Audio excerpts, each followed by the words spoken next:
Hey guys, it's Connor with Metal Inside Me. Today we're reviewing Five Finger Death Punch's 8th studio record, F8. Five Finger Death Punch used to be one of my favorite bands.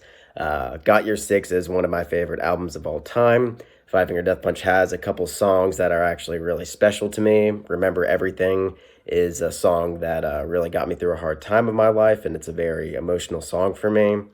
That being said, I'm not some Five Finger Death Punch hater. However, this album is terrible.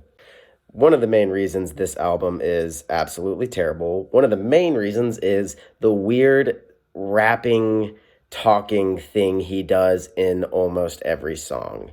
I had been a fan of everything Five Finger Death Punch was doing up until the point of their 7th record, And Justice for None, where he introduces this new style of talking rapping and infamously makes the song Champagne be one of the cringiest metal songs that I've heard to date.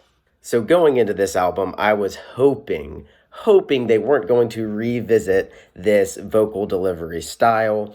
Unfortunately, they leaned very, very heavy into Ivan doing this vocal style throughout the entire record.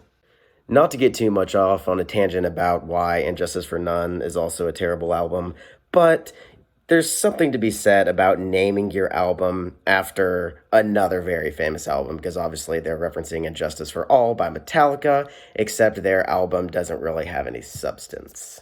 It's just more of the same pseudo-tough guy stuff.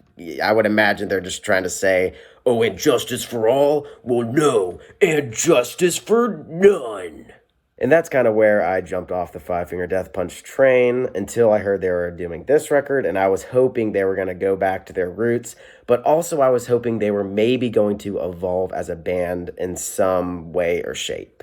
Because Five Finger Death Punch notoriously has a sound that is so incredibly similar throughout all of their records. I mean, the instrumentals to the vocal style to having a couple songs where he sings all the way through on every single record, it all just runs together. So I was hoping for some sort of evolution of the band. Unfortunately, all of the stylistic choices they chose to make for this album don't work and don't sound good.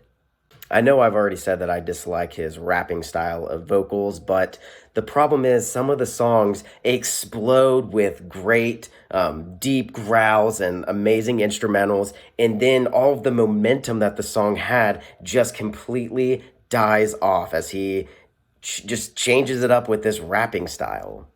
Another stylistic choice that they made that just doesn't work at all is the 5th track, which is a little bit off today.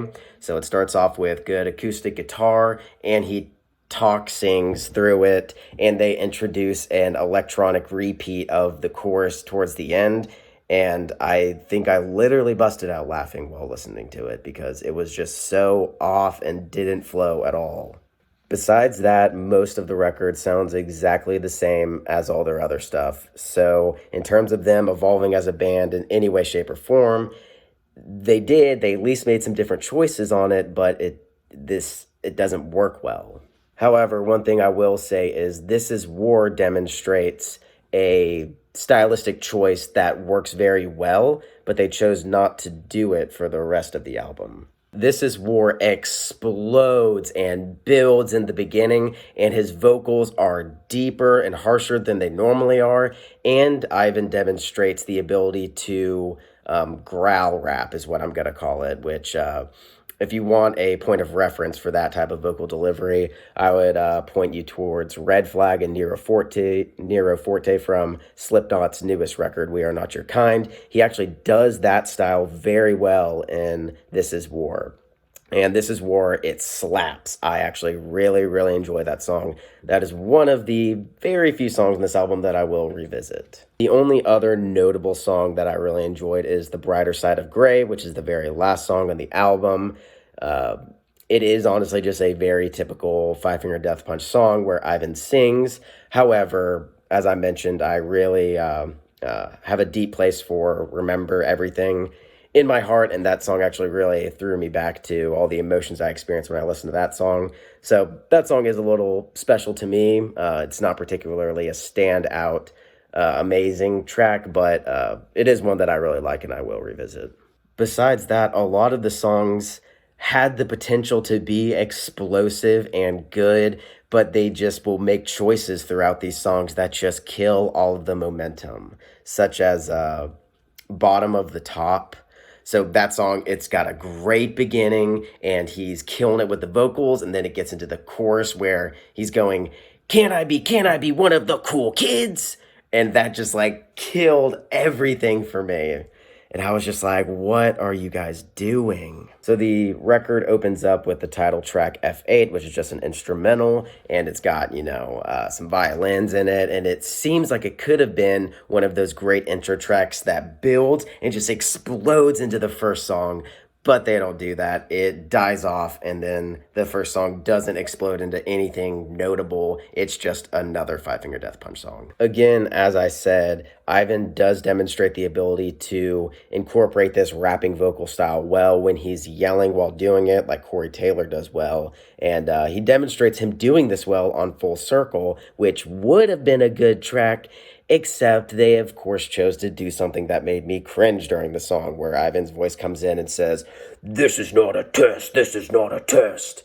And again, that just killed the song for me. I could go into all these specifics about the other songs, about what make them cringe, in my opinion, such as Living the Dream, where he starts mentioning superheroes and calls himself Iron Man. Could go into every single detail for the rest of these songs, but I think you guys get the picture. As for the meaning of the album, there's not really a concrete central theme. It's just more of the pseudo tough guy, but also incorporating the I'm alone in this and they're out to get me, so they're gonna get what they deserve. And honestly, by the time it's their 8th album doing this same exact theme, it gets old very quickly.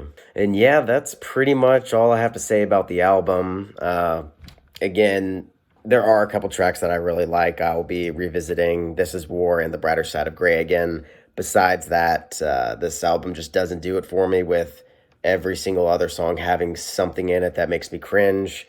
Overall, I'm going to have to give this album a generous score of a 2 out of 10.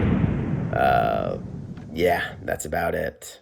So yeah, if you guys liked this review, go ahead, hit that subscribe button. Me and my friend Chris, we post album reviews all the time. We get together, we have podcast episodes discussing all kinds of things that have to do with metal music and music in general. So yeah, see you guys.